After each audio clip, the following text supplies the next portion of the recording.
வணக்கம். ஜோதிடர் சேலம் உமாராணி. இன்றைய பதிவு, இன்னைக்கு பார்க்கக்கூடிய பதிவு என்ன அப்படின்னா, மகர ராசி நேயர்களுக்கு செப்டம்பர் மாத ராசி பலனை பார்க்கலாங்க. இந்த செப்டம்பர் மாதம் மகர ராசிக்கு என்ன மாதிரி பலாபலன் கொடுக்கக்கூடிய அமைப்புல கோச்சார கிரக நிலைகள்லாம் எப்படி இருக்குன்னு பார்த்துட்டு, கிரகங்கள் மாத கிரகங்கள் பயிற்சி எல்லாம் எப்ப நடக்குதுன்னு பார்த்துட்டு, மகர ராசி நேயர்களுக்கு இந்த கிரகங்கள் எல்லாம் என்ன மாதிரி பலன்கள் தரக்கூடிய அமைப்பெல்லாம் இருக்கு அப்படின்னு விரிவா பார்க்கலாங்க. இப்ப கோச்சார நிலை அப்படின்னு எடுத்துக்கிட்டானா, மிதுன ராசியில செவ்வாய் பகவான், கடகத்தில் குரு, சிம்மத்தில் கேது, சூரியன், புதன் பகவான், கன்னியில் சுக்கிர பகவான், கும்பத்தில் ராகு, மீனத்தில் சனி பகவான். இது கோச்சார நிலையாகுங்க. இந்த மாதம் கிரகங்கள் பயிற்சி இருக்கு. அது எப்போ எந்த தேதியில கிரகங்கள்லாம் பயிற்சி அடையுது அப்படின்னு பார்க்கலாங்க. செப்டம்பர் மாதம் பாருங்க, 2ஆம் தேதி சுக்கிர பகவான் கன்னியா ராசியில இருந்து துலா ராசிக்கு பயிற்சி அடைகிறாரு. செப்டம்பர் மாதம் 7ஆம் தேதி புதன் பகவான் சிம்ம ராசியிலிருந்து கன்னியா ராசிக்கு பயிற்சி அடைகிறாரு. சூரிய பகவான் அப்படின்னு இருக்கும்போது 17ஆம் தேதி, இந்த செப்டம்பர் மாதம் 17ஆம் தேதி தன் ஆட்சி வீட்டில இருந்து, அதாவது சிம்ம ராசியில இருந்து கன்னியா ராசிக்கு பயிற்சி அடைகிறாரு. செப்டம்பர் 18ஆம் தேதி செவ்வாய் பகவான் மிதுன ராசியில இருந்து கடக ராசிக்கு பயிற்சி அடைகிறாரு.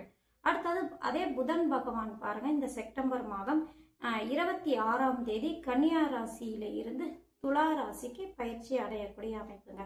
இந்த மாதம் கிரகங்கள் இந்த மாதத்துல இந்தந்த தேதியில பயிற்சி அடையக்கூடிய அமைப்பு.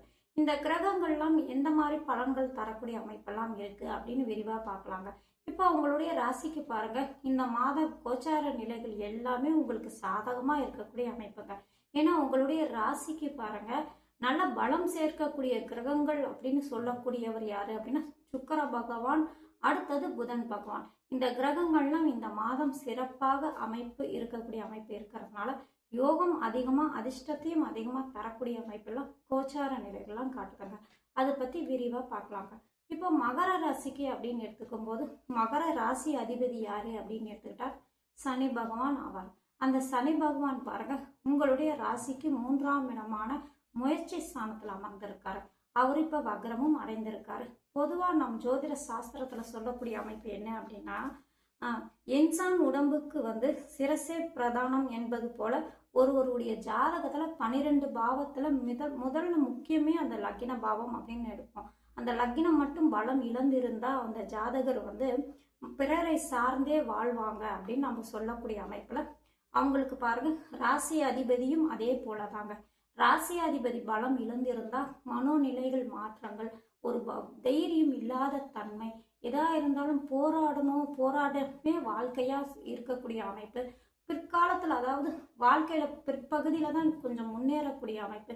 இது எல்லாமே அந்த ஜாதகருக்கு உண்டாகக்கூடிய அமைப்பெல்லாம் வரும். ஆனா உங்களுக்கு பாருங்க, உங்களுடைய ராசி அதிபதி கோச்சாரத்துல பாருங்க, ராசிக்கு 3ஆம் இடத்துல வக்ரம் பெற்று இருந்தாலும் குரு பகவானுடைய உச்ச பார்வை அந்த சனி மேல விழக்கூடிய அமைப்பு அப்படிங்கறதுனால குரு பார்வை கோடி குற்றம் நீங்கும் அப்படிங்கிற ஒரு அமைப்புல அந்த குரு பகவான் உங்களுடைய ராசிக்கு விரையாதிபதியாகவும் இருந்தாலும் அவர் உச்சம் பெற்று உங்களுடைய ராசி அதிபதியை பார்க்கக்கூடிய அமைப்பு அப்படிங்கும் போது அந்த சனி பகவானுக்கு வலு சேர்க்கக்கூடிய அமைப்புங்க. அது மட்டும் இல்லைங்க, அந்த குரு பகவான் உங்கள் ராசியையும் பார்க்கறாரு, ராசி அதிபதியும் பார்க்கறாரு. அப்படிங்கறதுனால எதா இருந்தாலும் சமாளிச்சுட்டு வரக்கூடிய மனோதைரியம், ஆற்றல் எல்லாம் அதிகமா இருக்கக்கூடிய சூழ்நிலையே அதிகமா இருக்குங்க. அது மட்டும் இல்லைங்க, உங்களுடைய ராசி சனி, அதாவது உங்களுடைய ராசி அதிபதி மகரம், அதோடைய அதிபதி சனி பகவான். உங்களுடைய ராசிக்கு பாருங்க, புதன் பகவான் பொறுத்த வரைக்கும் யாரு அப்படின்னு எடுத்துக்கும் போது அவர் 9ஆம் இடத்து அதிபதி, பாக்யாதிபதி. ஒருவருடைய ஜாதகத்துல மிக மிக முக்கியமே என்ன அப்படின்னா லக்னாதிபதி, 5ஆம் அதிபதி, 9ஆம் அதிபதி பலம் பெற்று இருக்கும்போது அந்த ஜாதகருக்கு ஏதாவது ஒரு ரூபத்துல அதிர்ஷ்டத்தை அதிகமா அனுபவிக்கக்கூடிய யோகம் இருக்கும் அப்படின்னு நம்ம சொல்லுவோம்.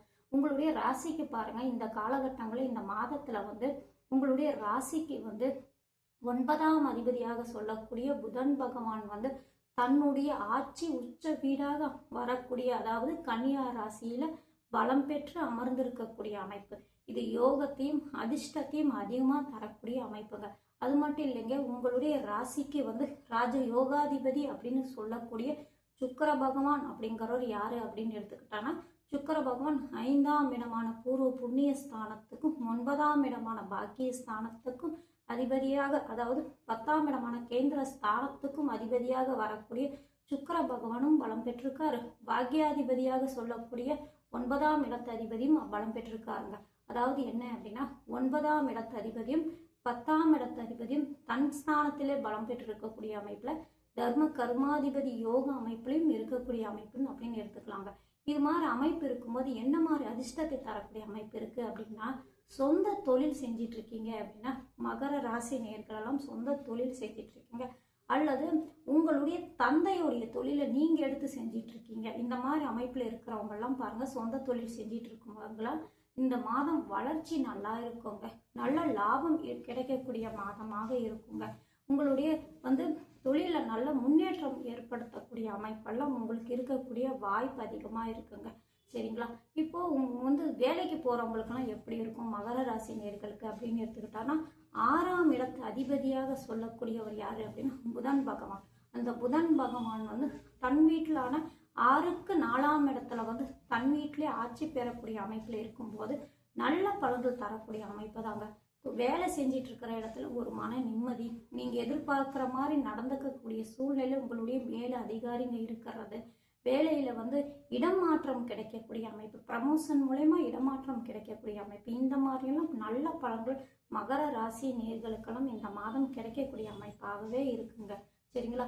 இல்லத்தரசிக்கு எப்படி இருக்கும் அப்படின்னா, குடும்பஸ்தானாதிபதியாக சொல்லக்கூடிய சனி பகவான் உங்களுடைய குடும்பஸ்தானத்துக்கு 2ஆம் இடமான உங்கள் ராசிக்கு 3ஆம் இடத்தில் வக்ரம் பெற்று இருந்தாலும் குரு பார்வை பெற்று இருக்காரு. அப்படிங்கிற ஒரு அமைப்புல நல்ல அமைப்பு தாங்க, ஒன்றும் பாதிப்பு தரக்கூடிய அமைப்பு இல்லை, உங்களுக்கும் நல்ல பலன்கள் நடக்கக்கூடிய அமைப்பு, எதிர்பார்ப்பு பூர்த்தி ஆகக்கூடிய மாதமாகவே மகர ராசி நேயர்களுக்கு பெண்களுக்கு அதிகமாக இருக்கக்கூடிய அமைப்புங்க.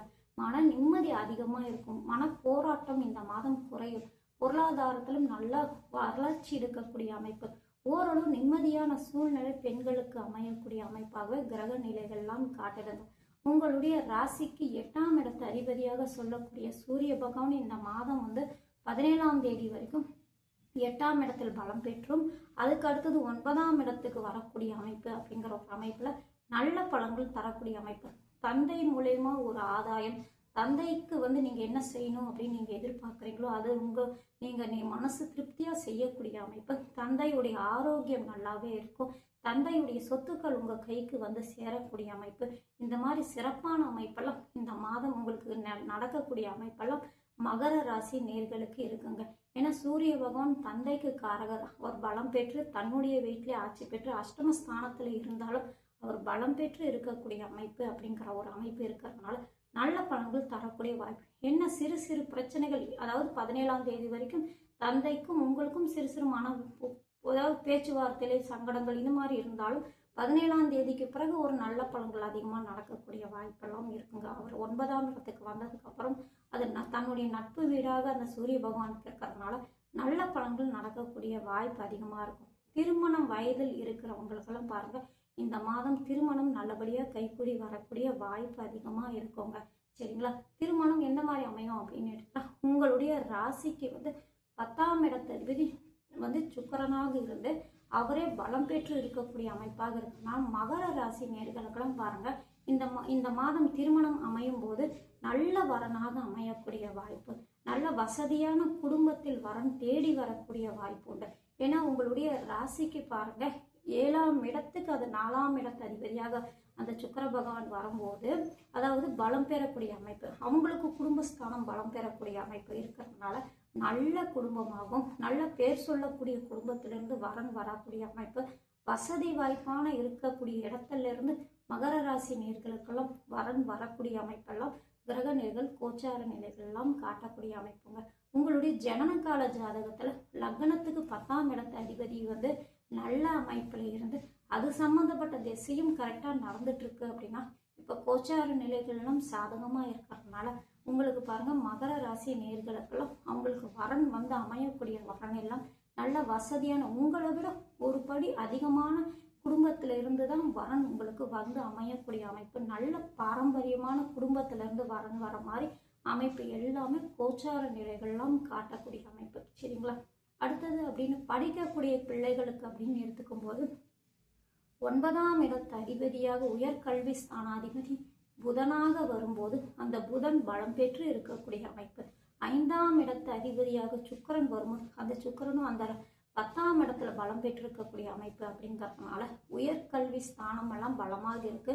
காரக கிரகங்களும் பலமாக இருக்கிறதுனால மகர ராசி நேர்கள், அதாவது படிக்கக்கூடிய வயதில் இருக்க பிள்ளைகளுக்கும் குழந்தைகளுக்கும் எல்லாருக்குமே நல்ல அமைப்பிலேயே கிரக நிலைகள் எல்லாம் காட்டுதுங்க. இப்போ மகர ராசிக்கு பொறுத்த வரைக்கும் எல்லா விதத்திலையும் கோச்சார கிரகங்கள் எல்லாமே உங்களுக்கு சாதகமா இருக்கக்கூடிய அமைப்பாகவே மகர ராசிக்கு இருக்கிறதுனால உங்களுடைய ஜனனகால ஜாதகத்துல திசாபுக்தி ஒத்துழைப்பு லக்னத்துக்கு நல்ல ஆதிபத்தியம் பெற்ற கிரகங்களுடைய திசை நடந்துட்டு இருக்கு அப்படின்னா கோச்சார நிலையும் உங்களுக்கு சாதகமா இருக்கிறதுனால இன்னும் கூடுதலான நன்மைகளும் யோகங்களும் இந்த மகர ராசினியர்களுக்கு இந்த செப்டம்பர் மாதம் அதிகமாக தரக்கூடிய அமைப்பாகவே உண்டு.